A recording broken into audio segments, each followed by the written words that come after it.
আসসালামু আলাইকুম। আজকের বাংলা নিউজে সবাইকে জানাচ্ছি স্বাগতম। শুরুতে জানাচ্ছি বিশ্ব আলোচিত খবরের সংবাদ শিরোনাম। আজকের বাংলা নিউজের সাথেই থাকুন।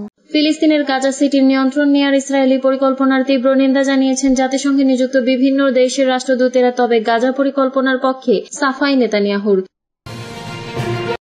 গাজা উপত্যকায় ইসরায়েলি বাহিনীর হামলায় আল জাজিরার সংবাদকর্মী নিহত হওয়ার ঘটনায় নিন্দা জানিয়েছে the committee to protect journalist CPJ. ইসরায়েলের উগ্রবাদী প্রধানমন্ত্রী বেনিয়ামিন নেতানিয়াহুর তীব্র সমালোচনা সত্ত্বেও আগামী মাসে জাতিসংঘের সাধারণ পরিষদের অধিবেশন চলাকালে ফিলিস্তিনিকে রাষ্ট্র হিসেবে আনুষ্ঠানিকভাবে স্বীকৃতি দেওয়ার ঘোষণা দিয়েছে অস্ট্রেলিয়া।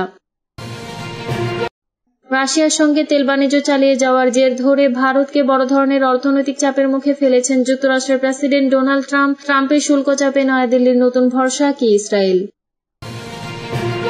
সুদানের পশ্চিমাঞ্চলের অবরুদ্ধ শহর এল ফাশেরে গত এক সপ্তাহে অন্তত 63 জন মারা গেছেন অপুষ্টিতে, যাদের অধিকাংশই নারী ও শিশু। ইসলামী আন্দোলন বাংলাদেশের মহাসচিব অধ্যক্ষ মাওলানা ইউনুস আহমেদ বলেন, সন্ত্রাস দমন ও জননিরাপত্তা নিশ্চিতে সরকারের ব্যর্থতা প্রকট আকার ধারণ করেছে। এখন সন্ত্রাস দমনে সরকার যদি কঠোর না হয় তাহলে আসন্ন নির্বাচনও অনিশ্চিত হয়ে পড়বে। এতক্ষণ শুনছিলেন বিশ্ব আলোচিত খবরের সংবাদ শিরোনাম। এবার বিস্তারিত।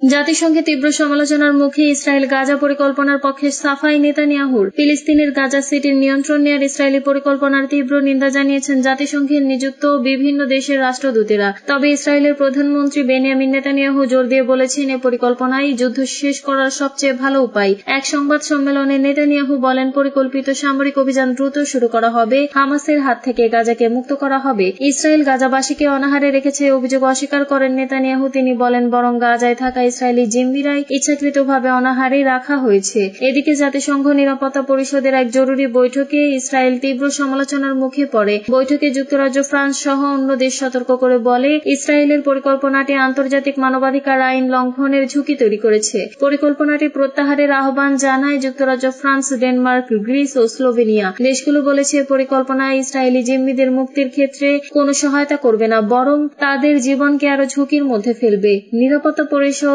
অন্যান্য সদস্য একই উদ্বেগ প্রকাশ করেছে। চীন বলেছে, গাজার জনগণের উপর সমষ্টিগত শাস্তি অগ্রহণযোগ্য, আর রাশিয়া বিচার বিবেচনাহীনভাবে সংঘাত বৃদ্ধি নিয়ে সতর্ক করেছে। জাতিসংঘের সহকারী মহাসচিব মিরোস্লাভ ইয়েনচা বৈঠকে বলেন, এই পরিকল্পনা বাস্তবায়িত হলে গাজায় নতুন একটি বিপর্যয় সৃষ্টি হবে, যা পুরো অঞ্চলে প্রভাব ফেলবে, আরও বাস্তুচ্যুতি, হত্যাকাণ্ড ও ধ্বংসযজ্ঞের কারণও হবে।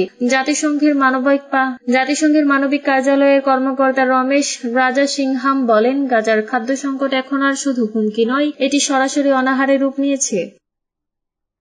ইসরায়েলের হামলায় আল জাজিরার 5 সংবাদকর্মী নিহত হওয়ার ঘটনায় সিপিজের উদ্বেগ। গাজা উপত্যকায় ইসরায়েলি বাহিনীর হামলায় আল জাজিরার সংবাদকর্মী নিহত হওয়ার ঘটনায় নিন্দা জানিয়েছে the committee to protect journalist CPJ. গতকাল রোববার সাংবাদিকদের অধিকার রক্ষায় কাজ করা আন্তর্জাতিক সংগঠন সিপিজের ওয়েবসাইটে দেওয়া এক বিবৃতিতে এ নিয়ে উদ্বেগ জানানো হয়েছে। গতকাল গাজা উপত্যকায় ইসরায়েলি বাহিনীর হামলায় আল জাজিরার সাংবাদিক আনাস আল শরীফ, মোহাম্মদ কুরেইকে, ক্যামেরা অপারেটর ইব্রাহিম জাহের, মোহাম্মদ নওফাল ও মুলাইম আলিওয়া নিহত হয়েছেন।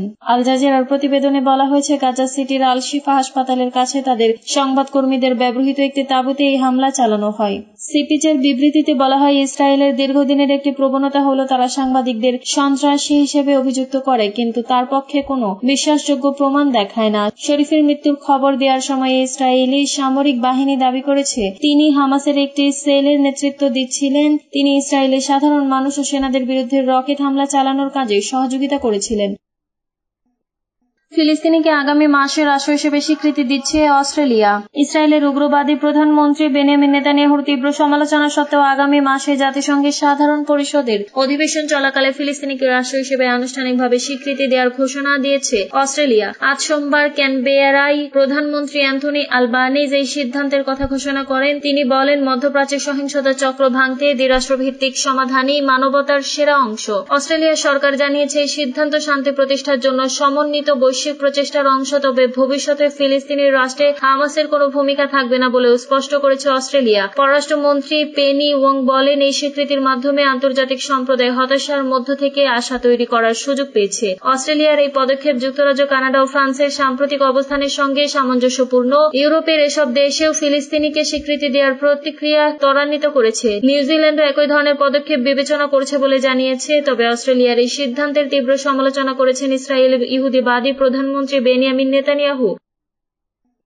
ট্রাম্পের শুল্ক চাপে নয়াদিল্লির নতুন ভরসা কি ইসরায়েলের? রাশিয়ার সঙ্গে তেল বাণিজ্য চালিয়ে যাওয়ার জোর ধরে ভারতকে বড় ধরনের অর্থনৈতিক চাপের মুখে ফেলেছেন যুক্তরাষ্ট্রের প্রেসিডেন্ট ডোনাল্ড ট্রাম্প। হঠাৎ করে ভারতীয় পণ্যের উপর শুল্ক দ্বিগুণ করে 50% উন্নীত করেছে ট্রাম্প প্রশাসন। এই পরিস্থিতিতে নয়াদিল্লির কূটনৈতিক নড়াচড়া আন্তর্জাতিক মহলে নতুন করে আলোচনায় এসেছে। ইসরায়েলের প্রধানমন্ত্রী বেনিয়ামিন নেতানিয়াহু এখন বিপুল গুরুত্ব দিয়ে ভারতের শুল্ক সমস্যা মীমাংসায় নিজেদের ভূমিকা প্রসারিত করতে চাইছেন। ইতিহাসের নানা মোড়ে, কারগিল যুদ্ধ থেকে পেহেলগাঁও হামলা পর্যন্ত ইসরায়েলের ভারতের পাশে দাঁড়িয়েছে, প্রতিরক্ষা সরঞ্জাম, গোয়েন্দা সহায়তা, প্রযুক্তি ও কৃষি উন্নয়নে দিয়েছে সরাসরি সহযোগিতা। এবারও জটিল পরিস্থিতিতে প্রধানমন্ত্রী বেনিয়ামিন নেতানিয়াহুর নয়াদিল্লি সফরের ইঙ্গিতকে অনেকটাই সংকটকালের পুরনো বন্ধুত্বের পুনর্জাগরণ বলে মন্তব্য করেছেন। আন্তর্জাতিক ও ভারতীয় কিছু গণমাধ্যমের বিশ্লেষণ বলেছে, ট্রাম্পের শুল্ক চাপ ভারতের অর্থনীতি ও কূটনীতিতে তাৎক্ষণিক চাপ সৃষ্টি করেছে। আর তারই প্রেক্ষিতে মোদী সরকার বিকল্প কৌশল হিসেবে ইসরায়েলের মতো নির্ভরযোগ্য অংশীদারদের দিকে মনোযোগ বাড়াচ্ছে। সুদানে এক সপ্তাহে অপুষ্টিতে 63 জনের মৃত্যু, অধিকাংশই নারী, শিশু। সুদানের পশ্চিমাঞ্চলের অবরুদ্ধ শহর এল ফাশের গত এক সপ্তাহে অন্তত 63 জন মারা গেছেন অপুষ্টিতে, যাদের অধিকাংশই নারী ও শিশু। রবিবার উত্তর দারফুর প্রদেশের স্বাস্থ্য মন্ত্রণালয়ের একজন জ্যেষ্ঠ কর্মকর্তা এএফপিকে এই তথ্য জানান। ওই কর্মকর্তা বলেন, হাসপাতালে পৌঁছাতে সক্ষম ব্যক্তিদের মৃত্যুর সংখ্যা হিসাব করা হয়েছে। বাস্তবে অনেকেই চিকিৎসা না পেয়ে ঘরে বা স্থানীয়ভাবে দাফন হয়েছেন, কারণ নিরাপত্তাহীনতা ও যানবাহনের অভাবে হাসপাতালে যাওয়া সম্ভব হয়। গত বছরের মে মাস থেকে এল ফাশেরে আধা সামরিক বাহিনীর র্যাপিড সাপোর্ট ফোর্সেস এর অবরোধ চলছে। 2023 সালের এপ্রিলে শুরু হওয়া যুদ্ধে আরএসএফ সুদানের সরকারি সেনাবাহিনীর সঙ্গে লড়াই করে আসছে।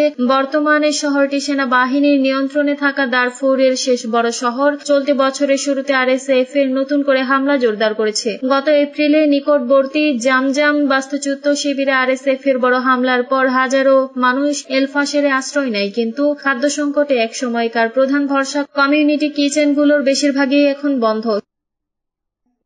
সরকার সন্ত্রাস দমনে কঠোর না হলে আসন্ন নির্বাচন অনিশ্চিত, ইসলামী আন্দোলন বাংলাদেশ। ইসলামী আন্দোলন বাংলাদেশের মহাসচিব অধ্যক্ষ মাওলানা ইউনুস আহমেদ বলেন, সন্ত্রাস দমন ও জননিরাপত্তা নিশ্চিতে সরকারের ব্যর্থতা প্রকট আকার ধারণ করেছে। এই ব্যর্থতা অন্তর্বর্তী সরকারের সব অবদান পিছিয়ে যাচ্ছে। এখন সন্ত্রাস দমনে সরকার যদি কঠোর না হয়, তাহলে আসন্ন নির্বাচন অনিশ্চিত হয়ে পড়বে। আজ রোববার দলটির পক্ষ থেকে গণমাধ্যমে পাঠানো এক বিবৃতিতে তিনি কথা বলেন। বিবৃতিতে ইসলামী আন্দোলন বাংলাদেশের মহাসচিব বলেন, জনপ্রশাসন ও আইন শৃঙ্খলা রক্ষাকারী বাহিনী একটা ভয়ঙ্কর পরিস্থিতির ভেতর দিয়ে গেছে, সেটা সত্য, কিন্তু আইন শৃঙ্খলা রক্ষাকারী বাহিনীকে পুনরুদ্ধারের 1 বছর যথেষ্ট সময়। পুলিশের পোশাক পরিবর্তন সহ সামগ্রিক সংস্কারের কথা শুরুতে আলোচিত হলেও সেটা করা হয়নি। আইন শৃঙ্খলা পরিস্থিতির উন্নতি না হওয়ার কারণ হিসেবে মাওলানা ইউনুস আহমেদ বলেন, পুলিশের বেশিরভাগ সদস্য ফ্যাসিবাদের সময়ে নিয়োগ পাওয়া সত্ত্বেও এখন তাদের অসহযোগিতা অব্যাহত থাকলেও পুলিশ বাহিনীতে বড় ধরনের কোনো সংস্কার করা হয়নি। ঢাকার নিউ মার্কেট এলাকায় দেশীয় অস্ত্রের বিশাল মজুত উদ্ধার প্রসঙ্গে ইসলামী আন্দোলন বাংলাদেশের শীর্ষ নেতা বলেন, এখন